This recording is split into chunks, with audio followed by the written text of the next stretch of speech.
Nació en Valencia hace 71 años, es licenciada en Filosofía y Letras y obtiene luego el número 1 en la Escuela Oficial de Periodismo. Ha trabajado en muchísimos medios de comunicación españoles. Para no aburrirles, ha sido columnista en 52 medios de comunicación, en 52 periódicos de todo tipo de tendencia, y ha trabajado con profesionales de lo más prestigioso de nuestro país, como Luis del Olmo, Jesús Hermida o Ernesto Sáenz de Buruaga. Ha escrito libros e investigado, entre otros muchos temas, sobre el 23F, el juez Garzón, los atentados del 11S en Estados Unidos, José María Escrivá de Balaguer, el CSID, y 2 biografías sobre la reina doña Sofía. Doña Pilar Urbano, muy buenas noches. Muy buenas noches. Y bienvenida. Bien hallaos. Acaba de publicar usted este libro que tenemos sobre la mesa, El precio del trono, una obra sobre el rey don Juan Carlos, de 1200 páginas, que tiene además muchas y muy valiosas fotografías,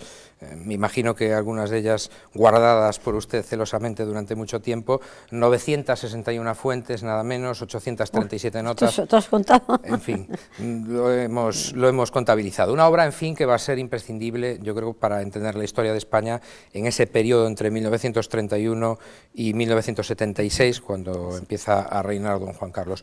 ¿Cuál ha sido para usted el precio de haber escrito e investigado este libro? Bueno, el precio es estar encerrada 7 años dedicada solo a esto. Bueno, he hecho también medio Jefe Ata, el libro de Jefe Ata, no sé si lo han mencionado antes. Es que tiene usted tantos, sí, que es imposible. Y La madre del ajusticiado también, y es el libro pequeño de la reina, bueno, pequeño no, es el libro que tanto polémica creo, de la reina muy de cerca. Pero he estado dedicada a esa investigación 7 años y 1 año encerrada para escribirlo, 1 año encerrada para aislarme de todo tipo de influencia y también para escribir decorosamente, decentemente, para que el lector quedase informado y deleitado, ¿no? mientras leía.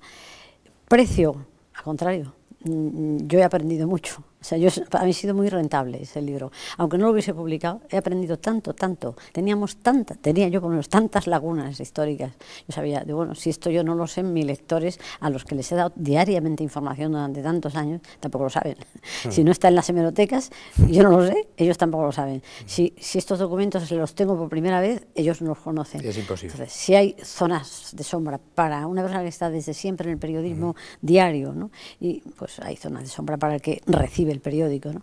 Y eso merece luz. Dice usted que su libro explica cosas sabidas a medias, mal contadas o escondidas, que sirven para entender por qué estamos en un sistema monárquico en nuestro país, y el precio que tuvo que pagar España, además, para poder recuperar la corona tras la dictadura de Franco, ¿no? Sí. Vamos, el precio lo pagó Juan Carlos de Borbón, ¿no? Y el precio negativo, por así decir, el positivo fue para nosotros, que es tener una democracia sin haber derramado una gota de sangre, ¿no? Realmente es el juego de un rey o una monarquía en el tablero de poderes, un juego de contrapoderes. Se podría, ese título, en un principio, este libro lo iba a titular El rey del rey, porque por encima del rey siempre hay un señor que mueve los hilos, que tiene muchos poderes, ¿no?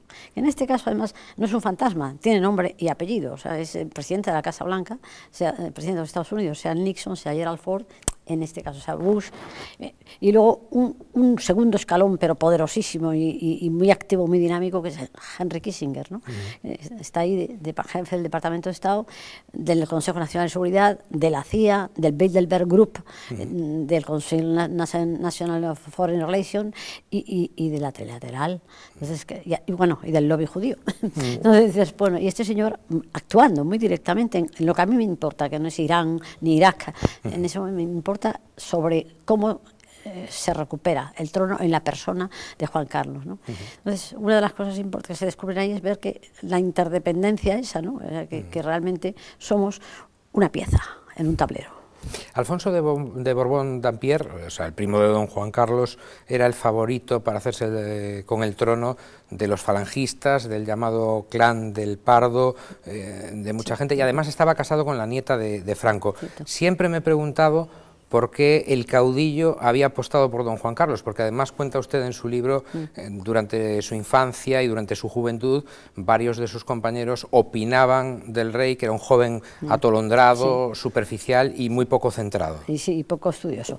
Pero era una criatura de Franco, o sea, lo toma, lo prohija, por así decir, o lo adopta como pupilo, como becario, como príncipe meritorio, ¿no? Lo va criando él, ¿no? La criatura que de alguna manera, como si dejamos un águila que coge el aguilucho y se lo quita a su padre o a su madre, entonces se lo trae aquí, y aquí me refiero a Madrid, ¿no? Y lo forma él. La preferencia o no preferencia respecto a Alfonso es un matiz muy curioso. Franco creía en la suerte, en la baraca, que decía él, ¿no? Y él se cree un hombre providencial. Caudillo de Dios, caudillo de España por la G de Dios, ¿no? Por la gracia de Dios, se cree un hombre providencial, cree en la baraca, en la buena suerte, y cree que un rey no puede tener desgracias, no puede tener tristeza. Entonces a Alfonso de Borbón le parece un melancólico, un triste, y esa es una de las razones. Una razón de honda, que él como gallego no la explicita, ¿no? Pero está ahí, ¿no? Y luego pues también ve que hay una inteligencia emocional en Juan Carlos. Juan Carlos es más Borbón, ¿no? Es más Borbón y es más positivo y es más alegre. Y le gana, le tiene afecto, le tiene un cariño como de padre a hijo, eso es curiosísimo. Debemos admirar al rey, doña Pilar, por soportar casi 30 años de internado en internado primero y en un difícil equilibrio entre, dice usted, entre el Pardo y Estoril, entre don Juan y Franco, y por aguantar además presiones e incluso insultos de los falangistas, de mucha gente que era su enemigo en aquella etapa, o recriminarle que se plegara a Franco y a Washington para poder acceder al trono. Claro, es un contrafuerte o un contrapunto. Él demuestra una larga aptitud para la paciencia, la templanza, la fortaleza, la resistencia, esa resistencia del goteo del día a día, de hacerse el tonto, de no decir, de escuchar, de mirar, de no opinar. El rey sorprende a todos. Sí, sorprende al final. O sea, sí, porque en el libro se va viendo cómo opinan, lo que opinan de él, incluso se le va viendo a él, y es un zangolotino, que parece que lo que has dicho hace un momento, ¿no? Pues que no despunta precisamente por ser un Nobel, ¿no? Ni por leer mucho, ni por ser muy espabilado, ¿no? Pero se va haciendo, ese hombre se va construyendo en una fragua de dureza, muy espartano, porque son los internados, son las academias militares, y es sobre todo el saberse espiado, y rodeado de gente, caimanes, dice él, caimanes que están dispuestos a echarse a la yugular, gente que es enemiga, adversaria por lo menos, ¿no? Y también tener contrincantes, porque tiene a su padre como contrincante, a Alfonso como contrincante, el clan de Pardo, etc. Y ahí se fragua y ahí se forma. Eso se lo podemos agradecer, sí, pero él también tenía una pasión, el trono. Como buen rey.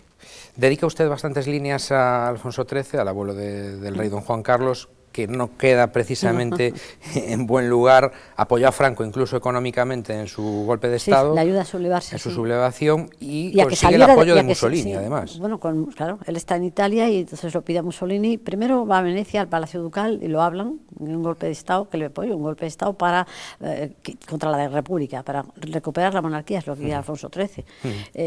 Él no quiere una guerra civil, hay que decirlo.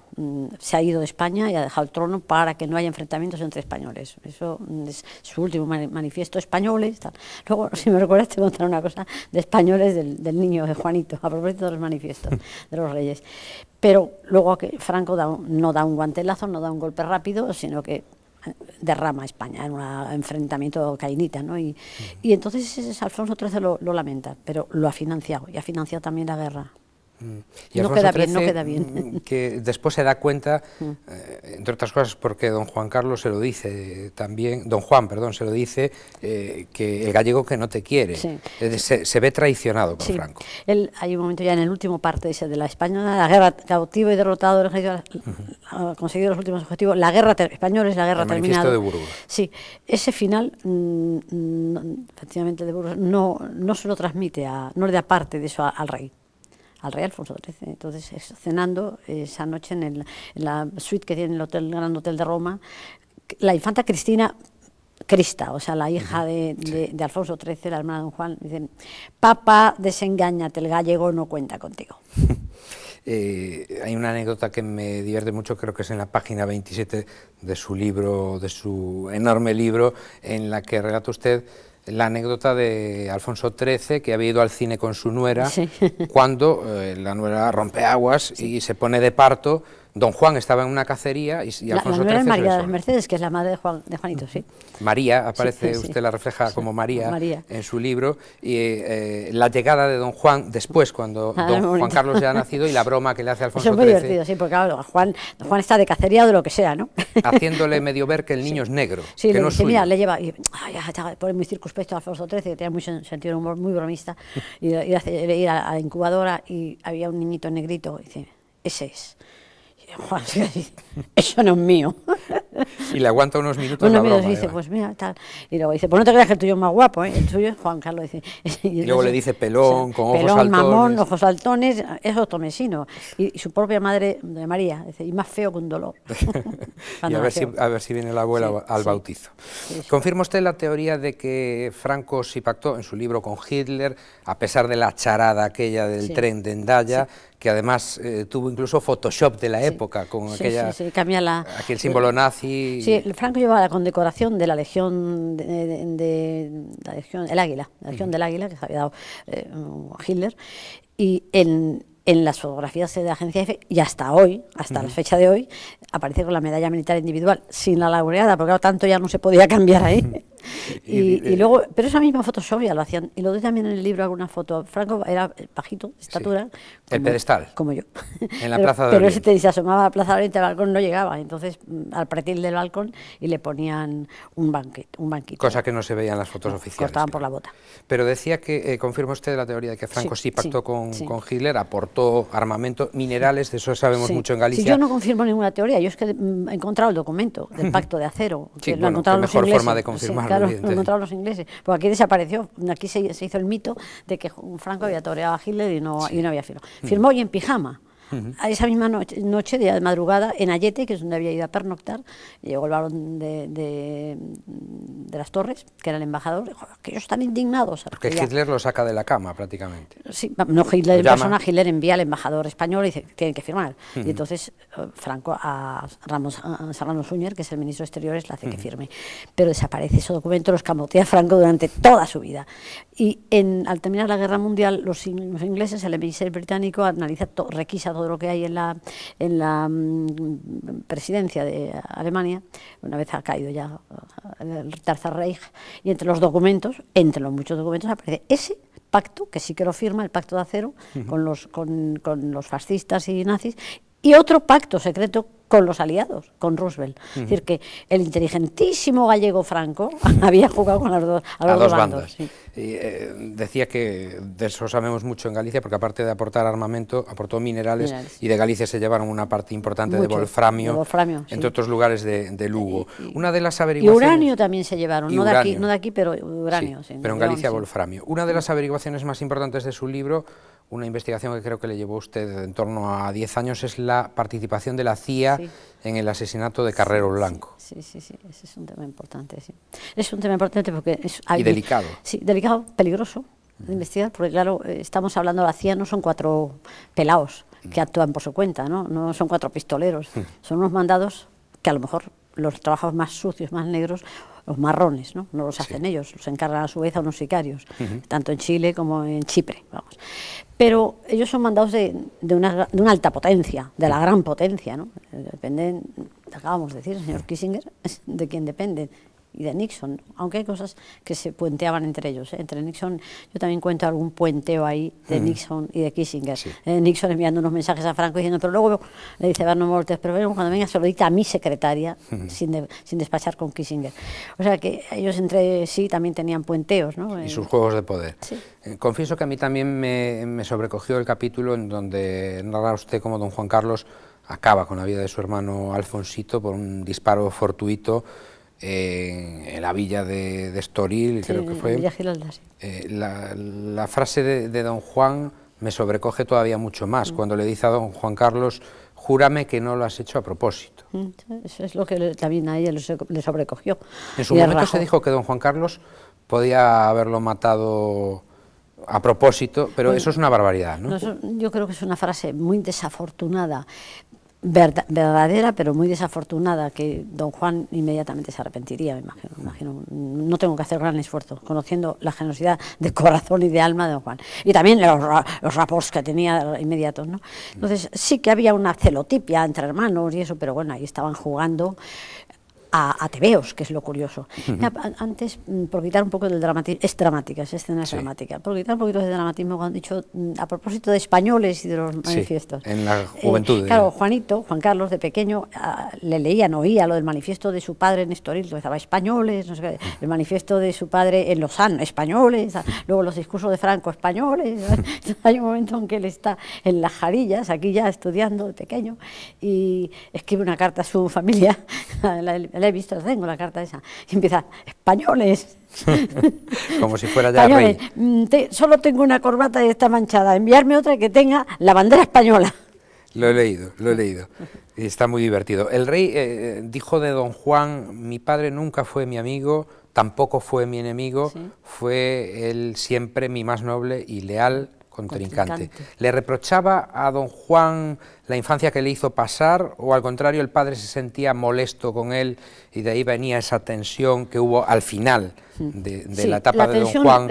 Se manifiesta al final, don Juan Carlos logró reinar y él no. Sí, es puenteado, don Juan es puenteado, pero él lo sabe, no es una tradición, envía aquí al hijo para que le represente. En un momento dice, yo te he enviado para que me representes, no para que me suplantes. Pero claro, el riesgo de enviar a un príncipe a formarse con Franco es que termine siendo el príncipe de Franco, el rey de Franco, sabiendo además, pues don Juan sabe perfectamente cuando lo envía, es porque Lord Mountbatten ya le ha dicho... Y lo aísla San Sebastián, don Juan, para evitar esa influencia de Franco. Sí, pero cuando lo envía aquí a España, por seguir la línea de respuesta de tu pregunta, cuando lo envía aquí, sabe perfectamente don Juan que los gobiernos, se le dice Lord Mountbatten, nuestros gobiernos, o sea, el inglés y el americano, han apostado por una carta fea, es Franco, apesta, pero es segura. Hay una guerra que no se ha declarado, pero va a estallar, es la Guerra Fría. Entonces, ¿qué necesitan los Estados Unidos? Les da igual. Un general que manda a sus ejércitos que es radicalmente anticomunista y que les va a facilitar las bases americanas. Entonces, le dice, contigo no van a jugar a un príncipe joven inexperto, así que tu única baza es tu hijo.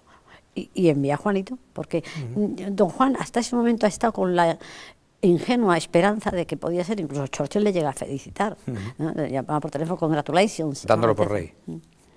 El rey don Juan Carlos fue valiente, pero también inteligente, evidentemente, al entregar al pueblo español la soberanía que Franco le había permitido alcanzar, aunque don Juan Carlos tuviera que pasar 2 años hasta obtener la legitimidad dinástica por la abdicación de don Juan y 3 hasta la aprobación de la Constitución, que era la legitimidad del pueblo, la legitimidad popular.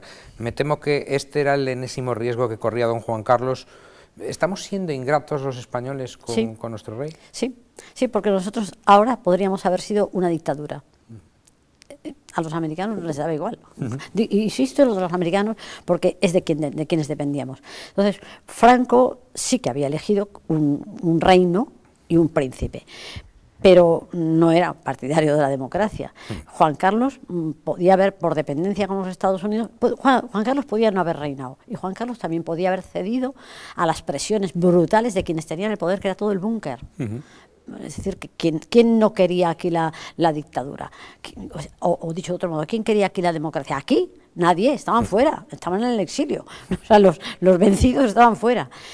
Juan Carlos apuesta por la democracia y la monarquía para todos, los vencedores y vencidos, los de fuera y los de dentro, que es la nacionalización de la monarquía. Y eso era un riesgo, porque como acaba de decir, pues no tenía legitimidad dinástica, no tenía la de origen, no tenía la legitimidad popular y no tenía el ejercicio tampoco, pero no tenía la legalidad era la de Franco.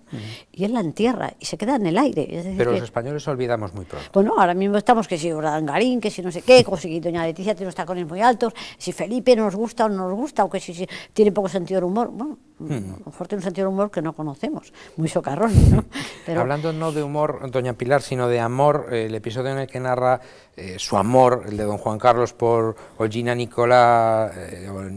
de Roviland, una joven y guapa condesa italiana, sí. Su predilección también por Gabriela de Saboya, entre las jóvenes, sí. digamos, convenientes, sí. y finalmente su relación con la reina doña Sofía. Me recordó también los vaivenes del príncipe don Felipe, sí. con Isabel Sartorius, sí. Eva Sanum o Leticia Ortiz. Sí, muy novieros, y se enamoran de guapas siempre, sí, se enamoran de gente muy guapa y tal y eso, y de gente que a lo mejor no les conviene, pero no están en el amor, ¿no? O sea que, o en la pasión. Por ahí han nombrado, pues Olgina Roviland fue la pasión, la primera pasión de Juan Carlos, la primera mujer de su vida, ¿no?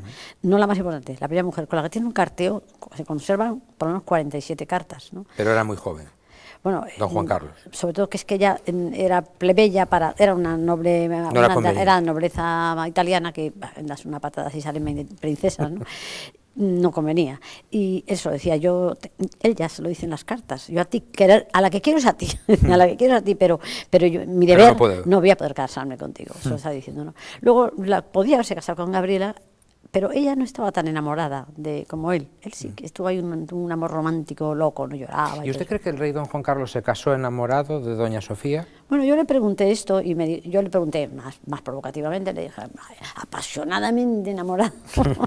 Yo le dije, mujer, apasionadamente enamorado, yo apasionadamente... Esa pregunta, si se la hace cualquiera, también sería de difícil respuesta, sí. ¿no? Entonces él me dijo, pero, bueno, a mí me gustaba, digo, ¿qué le gustaba? Bueno, pues me gustaban ciertas cosas y todo el conjunto, y sobre todo que le gustaba yo, que a ella le gustaba yo. Eso es muy interesante, es un rasgo muy masculino, decir, aquí piso yo fuerte. Bueno, sí, y le convenía, era la hija de un monarca reinante, entonces ya él le daba... Con vinculación con los Windsor. Con los Windsor y con las realezas europeas, y todo eso deslumbraba bastante a Franco, y a Juan Carlos lo colocaba muy bien. Pero fue doña Pilar el rey, en cierto modo, desagradecido con doña Sofía, porque ella confió en él cuando nadie confiaba en don Juan Carlos, incluso ella intuyó, porque lo veía en los ojos que le brillaban a Franco, como usted cuenta en su libro, sí, que don Juan Carlos era el preferido de Franco, sí, para ocupar el trono. Fue desagradecido porque el rey, don Juan Carlos, llega a decir de la reina que es una profesional. Y hombre, a mí no me gustaría que mi mujer me definiera como un profesional nada más. Eso lo dice, se lo dijo a Villayonga, a mí no me lo dijo. Además, yo le dije, a la reina no le ha gustado. ¿Cómo no le ha gustado? No le ha gustado. Y me dice, pues quiero decir que, dice, ¿por qué no le ha gustado? Digo, porque ella dice que, la reina dice que ella no ha ido, no se gana ningún sueldo, no tiene un horario, porque tiene todos los horarios, no ha ido a ninguna academia, no es una carrera, eso se lleva en la sangre, es un gen. Bueno, entonces él dice, pues yo he querido decir que ella está a todas, que no pone pegas, que es una mujer fuerte. Y a mí ya me dijo más claro, me dijo, es mi compañera, ha sido mi compañera desde el primer momento. Y luego reflexionó más y dice, ella ha estado siempre a mi lado y siempre de mi lado. Entonces no hay ingratitud, no reconoce esto. Y cuando yo le dije, imagine que se ha muerto, y cuénteme, cuénteme cosas buenas de la reina. Dice, que no necesito pensar que se ha muerto para hablarte bien de la reina. Entonces empezó a contarme muchas cosas. Me dijo que la reina dice, si no fuese reina, tendría todas las horas del día ocupadas, porque tiene muchas aficiones, muchas atenciones, muchos intereses, mucha cultura, y luego tiene un corazón que se apuntaría a todas las ONGs del mundo. Es cierto. Las investigaciones y los libros, claro, se terminan cuando se terminan, pero con la que está cayendo sobre la Casa Real ahora con el asunto de Urdangarín, del cual habrán preguntado mucho estos días en Galicia, podría parecer que este ha sido un libro diseñado para publicarlo en este momento. Que llegue ahora... Urdangarín, cuando yo termino ese libro, puede ser que esté jugando a la pelota. Probablemente. Pero la pelota pequeñita, así no por arriba. Lo que le digo es que llegue ahora el libro, según su criterio, ¿es bueno o es malo? ¿Qué cree? Pues yo creo que le está dando un flash muy favorable al rey, que yo no lo pretendía, ni sí ni no, porque el libro está hecho ni con el rey ni contra el rey, es una investigación a la historia, pensando en arrojar luz sobre zonas de sombra muy lejanas, que termina en el año 75, y sin poder suponer ni imaginar que se iba a organizar un Tiberio por las actividades empresariales privadas de un yerno del rey. O sea, habría que tener una capacidad de conspiración y de conjura para sacar el libro en ese momento. No. Pero en ese momento hablar bien del monarca y decir cómo se ha formado, cómo se ha fraguado en una esperadura, en la disciplina, y cómo se ha vaciado de todos los poderes y nos ha dado la democracia, una soberanía popular a nosotros. Él se ha convertido en el monarca, en nosotros los soberanos. Todo eso hace, yo sé que está haciendo, lo sé porque lo he hablado con gente que ha venido a firmar y con periodistas, blogueros y entrevistadores, que está haciendo recapacitar a cierta juventud, amplia capa juvenil, que pone en cuestión el que no han votado la forma de Estado. Y hay ese debate soterrado, insonorizado sobre monarquía y república. Y que en estos momentos están leyendo el libro, están oyendo, si no leen, oyen, están viendo trozos, fragmentos colgados en la red, o están oyendo esta misma conversación, ¿no? Y bueno, dicen, bueno, pues este señor, o sea, podíamos ser una dictadura y no lo somos, es por este señor. A lo mejor no saben qué es una dictadura, a lo mejor no saben qué es una democracia, pero al no tener derechos ciudadanos de eso nada, sería más preocupante, sí. A lo mejor no lo saben. Este libro no es ni una biografía autorizada, ni un trabajo palaciego, ni de corte, es una investigación suya y además, como comentaba al principio, de mucho tiempo. Cuando usted publicó La Reina muy de cerca, en el 2008, se armó una buena, la Casa Real había publicado un comunicado diciendo que la Reina no había dicho lo que usted había escrito sobre el aborto, el matrimonio homosexual, la eutanasia, etcétera. Decía que era una conversación privada, claro, usted tenía toda la autorización del mundo para hacer aquella biografía, no había nada privado.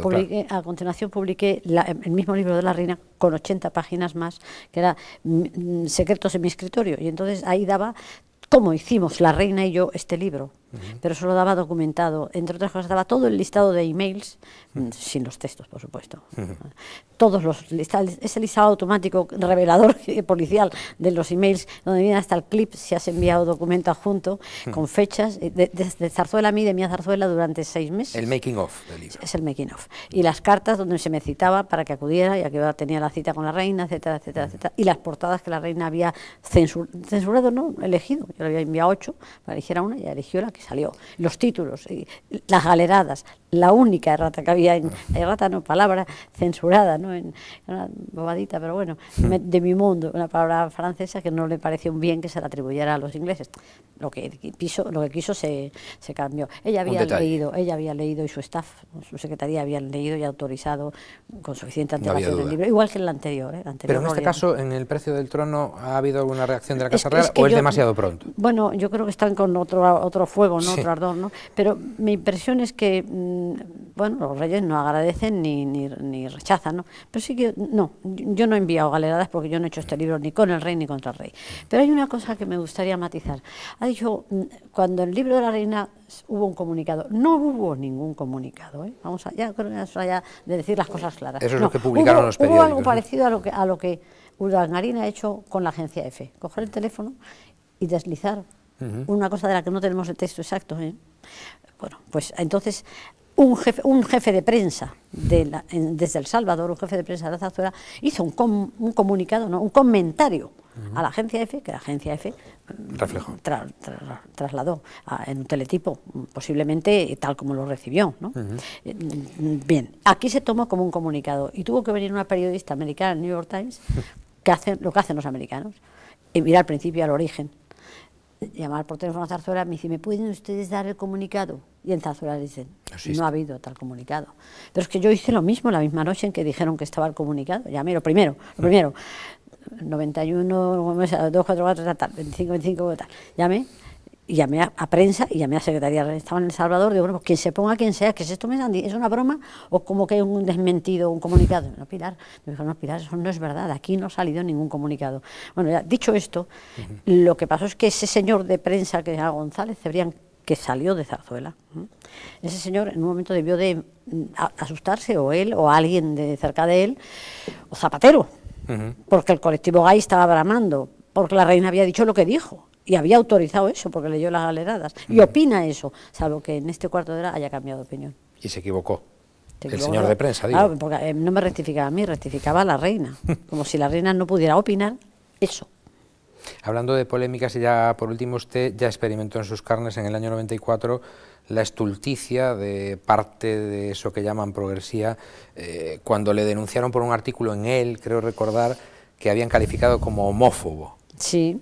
Me preguntaron que si sobre el matrimonio homosexual, y yo dije que 2 personas del mismo sexo que se unen, pueden ser un par, ¿no? Un par de hombres, un par de mujeres, pero no pueden ser una pareja que se acople para los fines matrimoniales, porque es que biológicamente no pueden ser. Claro.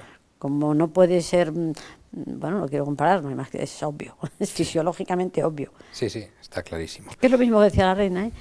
Que se casen, que se vistan de novio, que vivan juntos, pero que no se llamen matrimonio, que se llamen que no es matrimonio.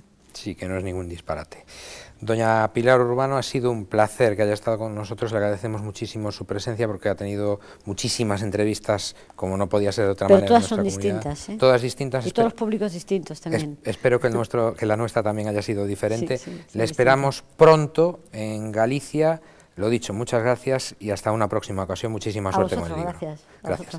Y ustedes ya saben que tienen una cita aquí en Popular Televisión Galicia con personajes como Pilar Urbano de lunes a jueves a eso de las 9:30. Que pasen una buena noche.